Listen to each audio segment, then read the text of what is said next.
इस काम में शब्द तो एक है पर इसके दोष अनंत हैं। शब्द है काम और अनंत पापाचरण कराने की इसमें सामर्थ्य है। काम में इसमें अनंत विकार भरे हुए हैं। जब तक मनुष्य के भीतर ये बात बनी रहती है कि शरीर भोग से, वस्तु भोग से, पद भोग से हम सुखी हो जाएंगे, तो ये काम पाप ही कराता रहता है। निर्दोष, निर्विकार, निष्पाप होने के लिए इस काम का मर्दन करना आवश्यक है। सहने से ये नष्ट हो जाते हैं। शास्त्र निषिद्ध कर्म ये काम ही कराता, प्रारब्ध नहीं कराता। प्रारब्ध से शास्त्र निषिद्ध कर्म जो किए उनका फल आता है सुख दुख। अगर शास्त्र प्रतिपादित है तो सुख आएगा, शास्त्र विरुद्ध है तो दुख आएगा। लेकिन ये जो हमसे पाप करा रहा है, ये कोई प्रारब्ध नहीं करा रहा, कोई काल नहीं करा रहा, कोई ईश्वर नहीं करा रहा। काले कर्मे ईश्वरे मिथ्या दोष लगाए, ये हमारी चाहत करा रही। अंदर बैठी है, शरीर के भोगों से सुख मिलता है, ये अंदर घुस के बैठ गया है और यही हमसे पाप करा रहा है। तो जब जानकारी हो गई तो फिर पाप क्यों हो रहे हैं? जब जानकारी हो गई कि ये काम पाप करा रहा, तो हम इस जानकारी का प्रयोग क्यों नहीं कर पा रहे हैं? तो बोले धूमे नाव्रियते वह्निर यथा दर्शो मलेन च यथोल्बेनावृतो गर्भस तथा तेने दमावृतम। ये ज्ञान ढक गया है हमारा, जो ढका हुआ ज्ञान, ये प्रकाशित, ये काम में नहीं आएगा। जैसे 3 उदाहरण दिए। भगवान कह रहे धुएं से अग्नि ढक गई, मैल से दर्पण ढक गया और झिल्ली से गर्भ ढक गया। अब झिल्ली के अंदर बच्चा है कि बच्ची पता नहीं चलेगा। दर्पण है, हम काले हैं कि गोरे हैं पता नहीं चलेगा, क्योंकि मैल से। धुआं होने के कारण पता नहीं चलेगा कि अग्नि है, पर बहुत जल्दी उसमें अग्नि प्रकाशित की जा सकती है। फूंक मारो, अग्नि पैदा हो जाएगी। भगवान ने 3 उदाहरण दिए। उपासक में ये 3 तरह से ज्ञान ढक जाता है, तब काम अपना प्रभाव दिखाता है। 3 इसकी स्थितियां हैं। जैसे धुएं से अग्नि ढकी रहती है, ऐसे ही काम विवेक को, ज्ञान को ढक देता है। बुद्धि में निर्णय निकल रहा है कि ये तो गलत है, नहीं करना चाहिए।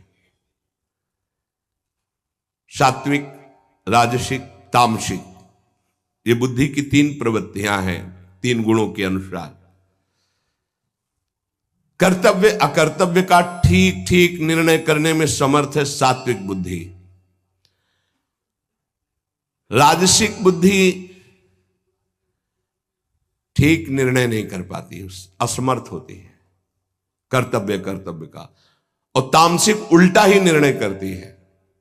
ठीक निर्णय करने की सामर्थ्य सात्विक बुद्धि में है। अब जेव ही भोग इच्छा प्रकट हुई, धुआं पैदा हो गया। भोगों की ना भोगों,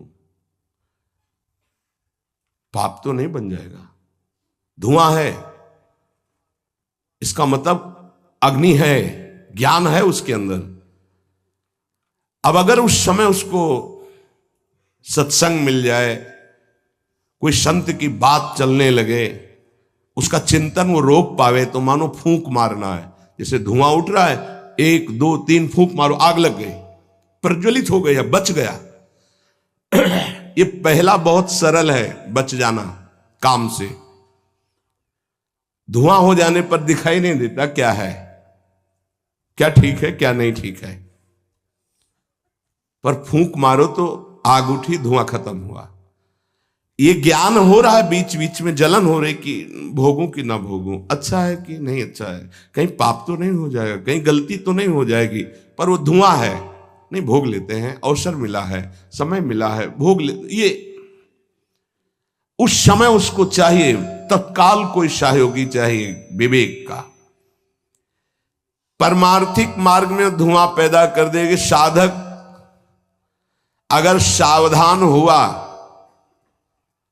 तो तत्काल प्रयासरत हो जाता है इस धुएं को हटाने के लिए। फूंक मारने का मतलब कीर्तन शुरू हो गया, वो सत्संग शुरू हो गया, किसी संत के पास तत्काल बैठ गया, उसकी वाणी सुनने लगा, वो धुआं खत्म हुआ। फूंक लगी, आग जली, धुआं खत्म, ठीक निर्णय होगा। नहीं नहीं, ऐसा नहीं करना। उत्पत्ति विनाशशील जड़ वस्तुओं में प्रियता, महत्ता, सुंदरता, सुखद रूपता, ये काम पहले पैदा करता है। ये सत्य है, इसमें सुख मिलेगा, इसमें बहुत सुख मिलेगा। अब ये धुआं बढ़ता चला जा रहा है, कैसे सुख मिलेगा? लाखों लोग भोग रहे हैं, कैसे सुख? कैसे तुम मुझे बावरा बना सकते हो? नहीं नहीं, गलत है। ये है धुआं को हटाना, फूंकना। अरे अन्य शरीरों की अपेक्षा मनुष्य शरीर सर्वश्रेष्ठ है, इसमें विवेक है। हम कैसे ऐसा पशुवत आचरण कर सकते हैं? नहीं, अरे मन नहीं, तेरी सलाह नहीं। अब वो फूंक रहा है, आग पैदा कर रहा है, ज्ञानाग्नि पैदा कर रहा है। पर बहुत प्रवीण साधक नहीं, उससे प्रवीण मन है, वो सुख को सुख मानकर भोगने की लालसा प्रबल होने के कारण वो धुआं नहीं हटा पा रहा, वो उसी में और राग कर रहा है। प्रथम अवस्था में हटा लिया तो हटा लिया, नहीं दूसरी अवस्था में बहुत ही भयानक स्थिति हो जाएगी। ये अवस्था बदलने में देर नहीं लगती, कहने में देर लगी।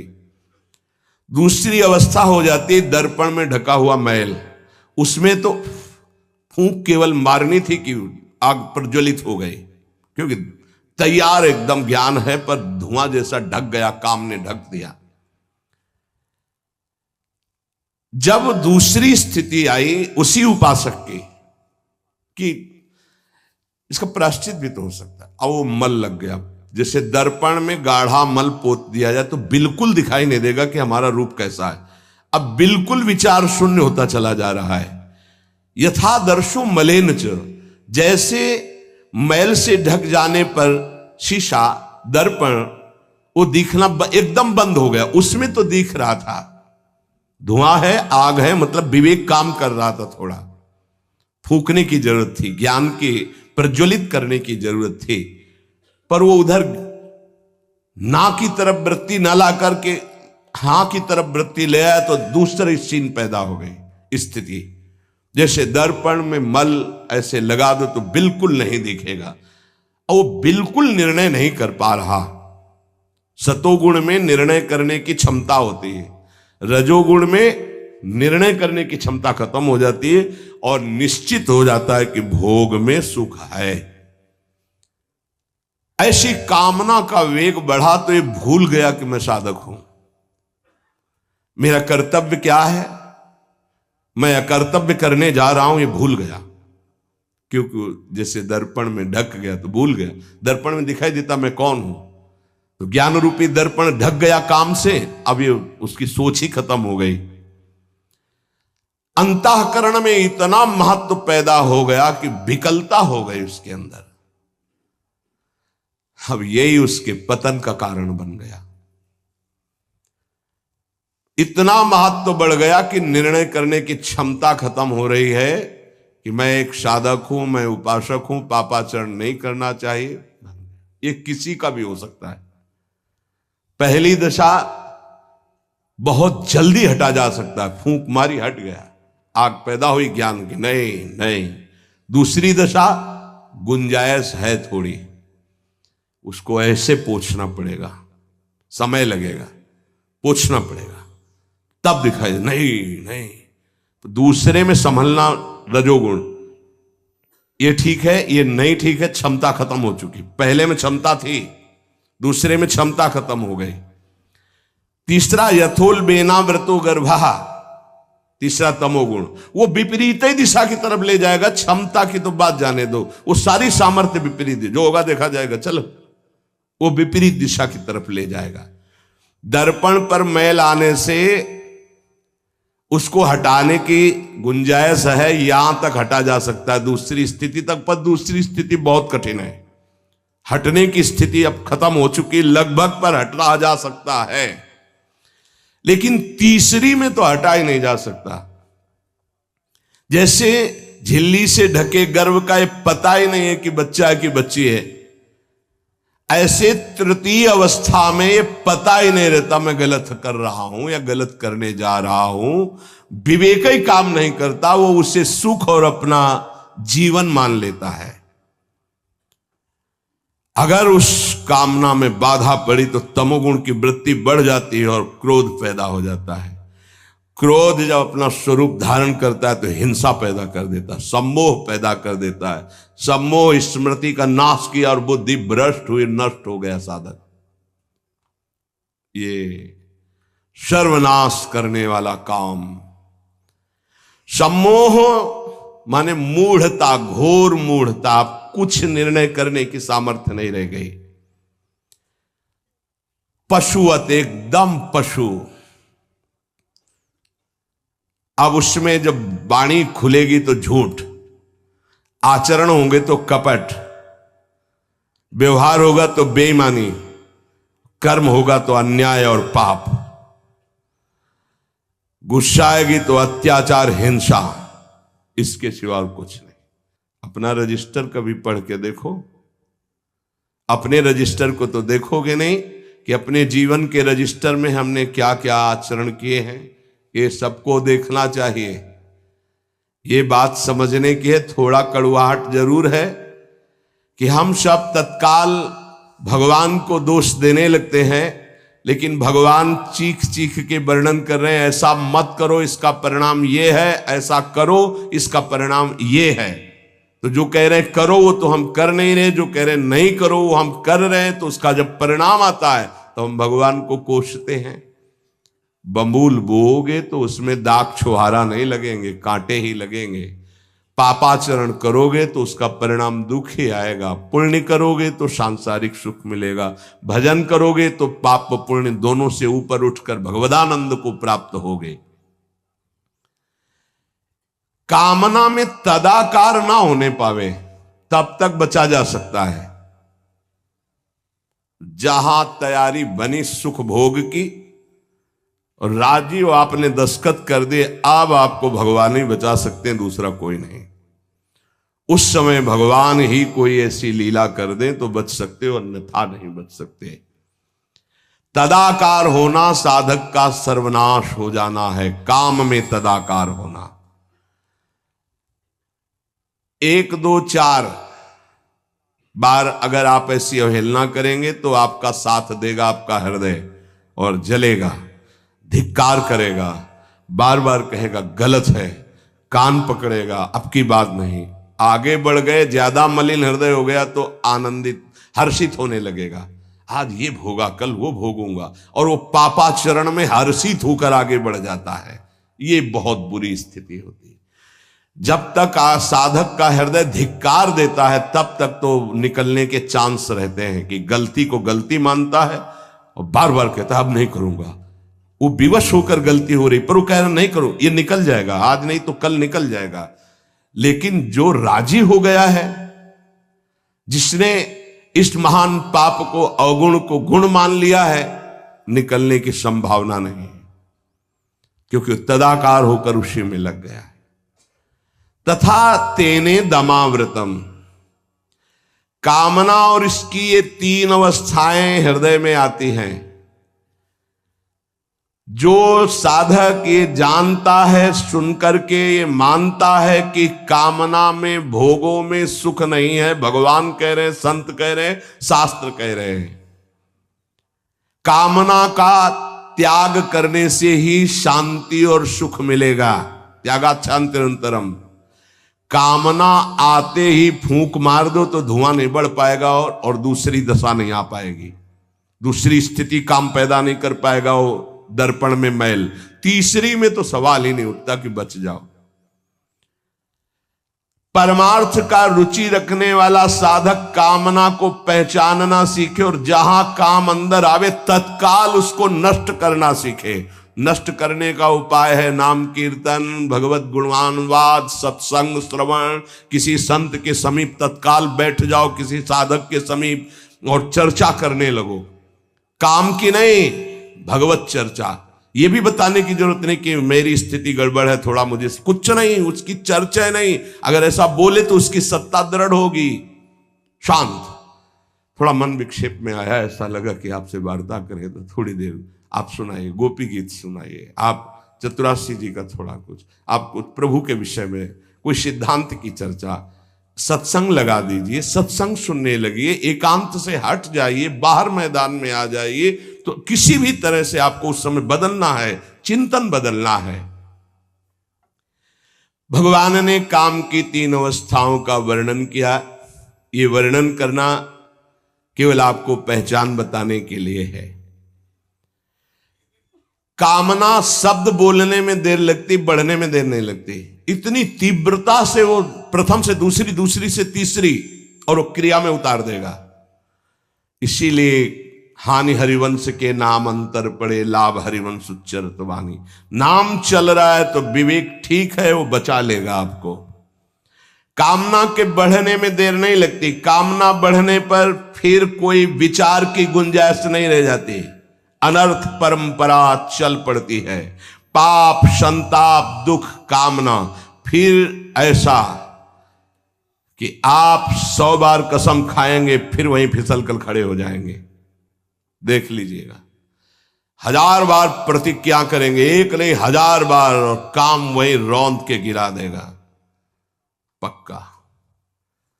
पहली कदम पर यदि से रोकना सीख गए तो बाहर निकल जाएंगे। और हरि शरणागत है तो निकलना तो पड़ेगा ही, वहां टिकने तो देंगे नहीं। हरि इतने कृपालु है, पक्का जलाकर तुम्हारे हृदय को वहां से भगाएंगे, पक्का भगाएंगे। नहीं नहीं, आज से अब नहीं, ऐसी गलती नहीं करूंगा, ऐसी गलती नहीं करूंगा, हे प्रभु क्षमा कर दो, चलो। और जहां फिर क्षमा हुआ तो फिर वो जब हृदय में उमगन आई तो फिर उधर ही की तरफ भागता है। फिर वो ऐसी दीवाल बनवाते हैं, चुनवाते हैं आसपास कि रास्ता बचेगा तो एक ही, हरि शरणम, दूसरा रास्ता नहीं। इसीलिए भगवान का आश्रय लेकर भक्ति करने वाला उपासक बहुत जल्दी विजय प्राप्त कर पाता है इन विकारों पर, अन्यथा मार के गिरा देते। बहुत बड़े विजयी योद्धा हैं, काम, क्रोध, लोभ, मोह, मद, मत्सर। हरि बचावे। वैसे कहा भी है हरि ने कि मामेवे प्रपद्यन्ते माया में ताम तरन्ति, मेरी शरण में आ जाओ तो बच जाओगे। समस्त दोषों का नाश, समूल काम का नाश, समस्त संबंध विच्छेद, एकमात्र भगवान का आश्रय लेकर भजन करने से हो जाते हैं। घबराना नहीं। प्रार्थना है अपनी तरफ से, 1000 बार फिसल जाए तो 1001 बार भी हिम्मत रखें, पड़े ना रहें। आखिरी श्वास तक हम बाजी जीतने की कोशिश करेंगे, क्योंकि ये खिलाड़ी किसी और के नहीं, हरि के ही हैं। ये काम, क्रोध, लोभ, मोह, मद, मत्सर किसी और की सामर्थ्य से सामर्थ्यवान नहीं, मेरे स्वामी की ही सामर्थ्य से सामर्थ्यवान है। जिस दिन हमारा अहम धूल धूसरित हो जाएगा तो 1000 के बाद भी हम उन पर विजय प्राप्त कर लेंगे। इसलिए किसी भी स्थिति में कोई भी उपासक निराश तो होवे ना। प्रशंसनीय वो है जो इस समय विकार से लड़ रहा है, हर विकार को रौंद रहा है और अपने हृदय की मलिनता को सामने रख रहा है। कौन है हृदय की मलिनता को रखता है? प्रशंसनीय वो है इस समय जो अपने जीवन को संभाल ले। भगवान की असीम कृपा है उन उपासकों पर जो यौवन अवस्था को पवित्र करके चला रहे हैं। सातरति सातरति सा लोकांतारति। आप प्रभु के लिए इतनी जलन सह रहे ना, वो बहुत कृपाल है, वो देख रहे, एक एक सेकंड का हिसाब होगा। आप लोग ऐसा ना समझे कि आप जो कष्ट सह रहे हैं, आप जो जल रहे हैं, आप जो बेगों को सह रहे हैं, तो इसका कोई परिणाम नहीं। भगवान बिक जाएंगे, ध्यान रखना। वो देख रहे हैं, उनके लिए तुम सह रहे हो, उनके लिए सह रहे हो। समस्त विषयों का आक्रमण साधकों के हृदय में, तो क्या जाने विषय पुरुष, जो मन आया सो खा लिया, जो मन आया देख लिया, जो मन आया भोग लिया, जो मन आया सूंघ लिया। चलो एक साइड में आके देखो तब तुम्हें पता चलेगा। इसलिए हमारी प्रार्थना मानना, कभी भी किसी भी स्थिति में उदास, निराश और कदम पीछे मत हटाना। आखिरी श्वास तक योद्धा दुश्मन को परास्त करके विजय श्री की आशा रखता है। और हमारी आशा इसलिए पूरी होगी कि हमारे साथ प्रियालाल है। नागरी दासी जन्म जितायो बलिहारी बलिहारी। ये क्या जाने, ये तो जरा सा छींक दोगे तो तैयार हो जाएंगे हो हल्ला मचाने में। ये साधना जानते हैं क्या? ये चढ़ाई चढ़े हैं क्या? कि फिसलने वाला कितना मेहनती होता है, जो चढ़ के जाना चाहता है फिसल रहा है, उसे कौन जानता है। इसीलिए बड़े बड़े महापुरुष इस बात को, साधकों को प्रोत्साहन देते रहते। विषयी जीव थोड़ी जानते, विषयी जीव तो जरा सी बात हुई ना तो तोप बना करके, वो अपना रजिस्टर देखो पूरा काला, कभी नहीं वो देखेंगे लौट के। हाँ, एक बिंदु अगर कहीं चिट्ठी आ गई है ना तो हो हल्ला मचा देंगे। साधक ऐसा, साधक है। 1000 बार परास्त होने पर भी हमारा वो उदासीपन नहीं आना चाहिए, निराश नहीं होना चाहिए। चूक गए, इस बार भी चूक गए, आगे बढ़ेंगे, रौंदेंगे हम हरिनाम के बल से।